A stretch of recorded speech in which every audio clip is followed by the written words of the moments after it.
Excuse me.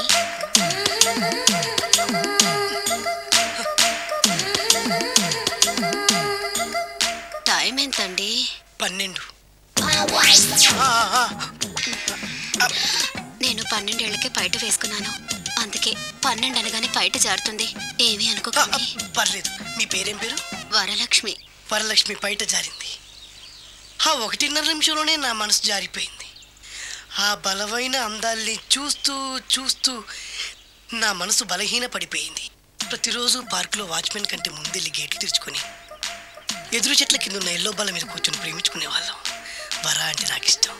చూస్తూ ఉండగానే ఆస్తులన్నీ కరిగిపోయాయి. ఆస్తులు కరిగిపోయాయి. వర లావెక్కింది. వర అంటే నాకు ఇష్టం, నేనంటే వరాకి ఇష్టం. అలా ఇద్దరం ప్రేమించుకున్నాం. చివరికి నేను ఎదురు చూస్తున్న రోజు రానే వచ్చింది. సుందర్, ఏంటి అర్జెంట్గా రమ్మని కబురు పెట్టావు? పెళ్లి మ్యాటర్ మాట్లాడడానికి. Thank you very much. నా పెళ్లికి నువ్వు తప్పకుండా రావాలి. ఎవరుగా? నా పెళ్లికి నేను రాకుండా ఎలా ఉంటా? నేను మాట్లాడేది నా పెళ్లి గురించి. రండి. నేను పెళ్లి చేసుకోబోయేది ఇతన్ని. పేరు బేస్బాబు. హాయ్. ఈ ఉంగరాలు నగలు అవన్నీ మీరిచ్చిన గిఫ్ట్లే. వస్తాను ఫ్రెండ్. పదండి. బాయ్.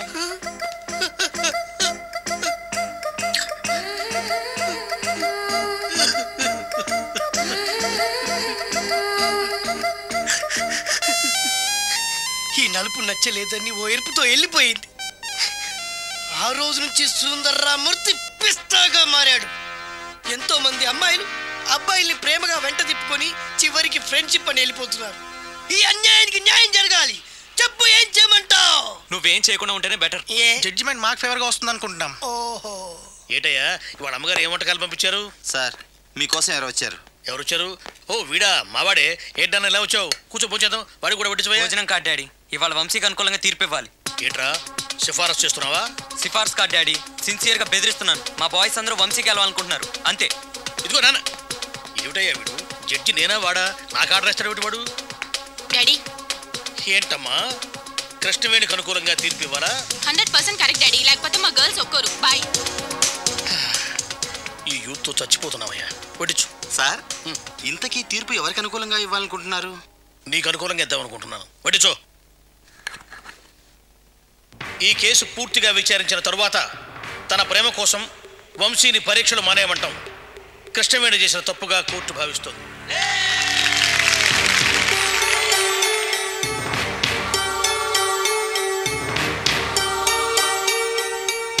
అందుకే వంశీ మళ్లీ పరీక్షలు రాయడానికి వెంటనే అనుమతించవలసిందిగా విద్యాశాఖకు సిఫారసు చేస్తున్నాను. సార్, నేను కోర్టుకు వచ్చింది ప్రేమ కోసం, పరీక్షలు రాయడానికి పర్మిషన్ కోసం కాదు సార్. చెప్పుతో కొడతా. క్షమించండి సార్, మీరు అదే తీర్పు ఇవ్వండి. సలహాలు ఇవ్వకండి, కూర్చోండి. వంశీ పరీక్షలు రాసేందుకు అయ్యే ఖర్చు మొత్తం కృష్ణవేణి భరించాల్సిందిగా తీర్పు ఇస్తున్నాను. అలాగే వంశీ మళ్ళీ కృష్ణవేణి వెంటబడ్డా, ప్రేమించమని వేధించిన కోర్టు తీవ్రంగా పరిగణిస్తుంది. ఇది చాలా అన్యాయం యువర్ ఆనర్. ఈ అన్యాయాన్ని మా యూత్ ఒప్పుకోదు. అతని ప్రేమ కోసం కోర్టుకు వస్తే మీరు పరీక్షలు రాయమని తీర్పునిస్తారా? దీన్ని మేము ఒప్పుకోం. నువ్వెవరు? దగాపడ్డ ప్రేమికుణ్ణి సార్. ప్రేమ కోసం ఇదే కోర్టులో అవసరమైతే ప్రాణాలు ఇవ్వడానికి కూడా సిద్ధంగా ఉన్నాను సార్. అతన్ని అరెస్ట్ చేయండి. అయ్యా ధర్మ ప్రభువులు, మీకు ఇది న్యాయం కాదు. ప్రేమకు న్యాయం చేయండి. ప్రేమ జిందాబాద్. వంశీ నాయకత్వం వర్ధిల్లాలి. ప్రేమ వర్ధిల్లాలి. చూడు వంశీ, ఈ తీర్పును గౌరవించి మీరు మీ జీవితాలను సరిదిద్దుకోవలసిందిగా సలహా ఇస్తున్నాను. నాదొక చిన్న కోరిక సార్. ఏమిటది? 10 నిమిషాలు మీ అందరి సమక్షంలో కృష్ణవేణితో మాట్లాడడానికి అనుమతి ఇవ్వండి sir. Okay.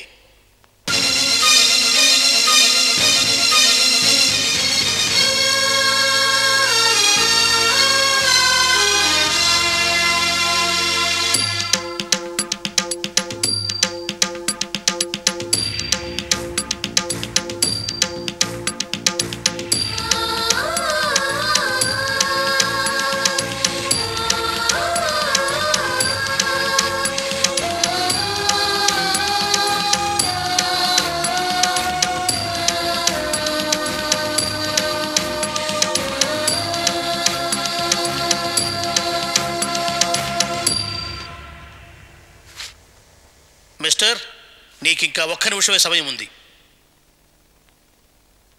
I love you. ప్రపంచంలో ఎంత గొప్ప ప్రేమికుడికైనా చెప్పడానికి ఇంతకంటే గొప్ప మాట లేదు. నన్ను అర్థం చేసుకో కృష్ణవేణి.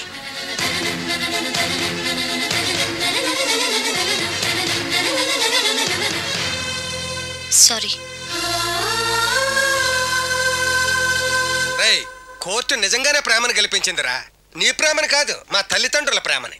ఆ జడ్జి నీ కళ్ళలో ప్రేమ కంటే మా కడుపులో బాధను ఎక్కువగా అర్థం చేసుకున్నట్టున్నాడు. అందుకే నేను ఆశపడ్డట్టుగానే నీకు మళ్ళీ పరీక్ష రాసే అవకాశం వచ్చింది. ఇది అవకాశం కాదురా, అదృష్టం. చాలా క్లారిటీగా చెప్తున్నాను. అదృష్టం ఒకేసారి తలుపు కొడుతుంది, దురదృష్టం తీసేదాకా కొడుతుంది. ఈ అవకాశాన్ని వదులుకోతురా.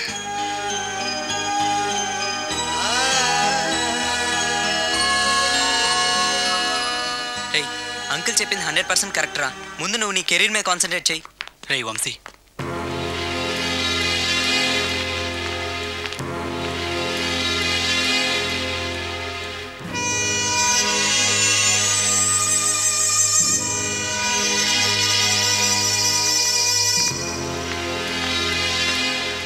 కోర్టు కట్టమన్న నీ ఎగ్జామ్ ఫీజు కట్టొచ్చాను. ఇదిగో చలానా. ఇలాంటి వాళ్ళు పాస్ అవరని కోర్టుకి తెలీదు. తెలుసుంటే జడ్జి గారు ఇలాంటి తీర్పిచ్చేవారు కాదు. మళ్ళీ పరీక్షలు రాయటం కాకుండా ఏ బడ్డీ కొట్టో పెట్టుకోవడానికి డబ్బులు ఇమ్మని చెప్పుంటే జాలిపడి ఇంకో 5,000 ఎక్స్ట్రా ఇచ్చేదాన్ని. కనీసం లైఫ్ అన్నా సెటిల్ అయి ఉండేది. Poor fellow.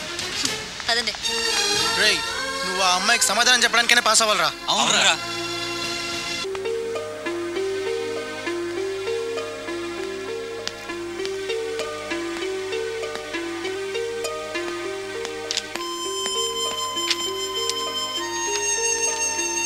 All the best.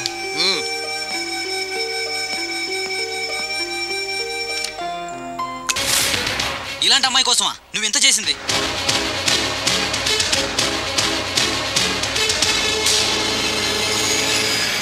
Sweet తీసుకో. థ్యాంక్స్.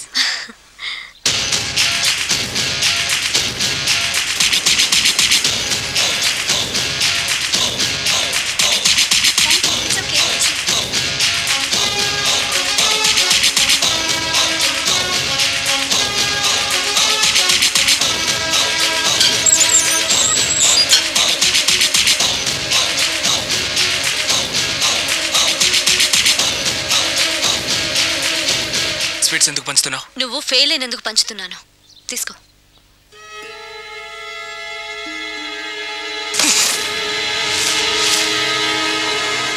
వంశీ, ఏయ్, నా ప్రేమ నువ్వు నమ్మడం కోసం నువ్వు చెప్పినట్టు చేశాను. నువ్వు నన్ను ప్రేమించకపోయినా పర్వాలేదు. నేను ఫెయిల్ అయితే స్వీట్స్ పంచుతున్నావా? Shut up. కోర్టు తీర్పుని మర్చిపోయావా? ఫాలో అవడం కాదు, నన్ను చూసినా ఊచలు లెక్క పెడతావు. డీసెంట్ గా వెళ్తావా, ఇండీసెంట్ గా పోలీస్ స్టేషన్కి వెళ్తావా? పిలవే, పిలువు పోలీసుల్ని. పిలవలేవే నువ్వు ఫస్ట్ క్లాస్ లో పాస్ అయిన రోజు కూడా ఈ కాలేజీలో స్వీట్స్ పంచలేదు. కానీ నేను ఫెయిల్ అయినందుకు స్వీట్స్ పంచుతున్నావు. అంటే 24 గంటలు నువ్వు నా గురించి ఆలోచిస్తున్నావు. కానీ ఒప్పుకో, కారణం నీకు బలుపు. నీ గురించి ఏమనుకుంటున్నావే నువ్వు? గొప్ప తెలివైన దానివి అనుకుంటున్నావా? కాదు, పిచ్చి దానివి. నేను ప్రేమించడం తప్పు కాదే, నీలాంటి మూర్ఖురాల్ని ప్రేమించడం తప్పు. ఈ క్షణం వరకు నువ్వు నన్ను ఎందుకు ప్రేమించట్లేదా అని బాధపడ్డాను. ఇక బాధపడను, బాధ పెడతాను. పరీక్షల్లో ఇచ్చే ప్రశ్నలకు కాదే, జీవితంలో నువ్వు వేసిన ప్రశ్నకి సరైన సమాధానం చెప్తాను. 35 మార్కులు పడ్డానేగా నువ్వు నన్ను ప్రేమించనన్నావు. నీ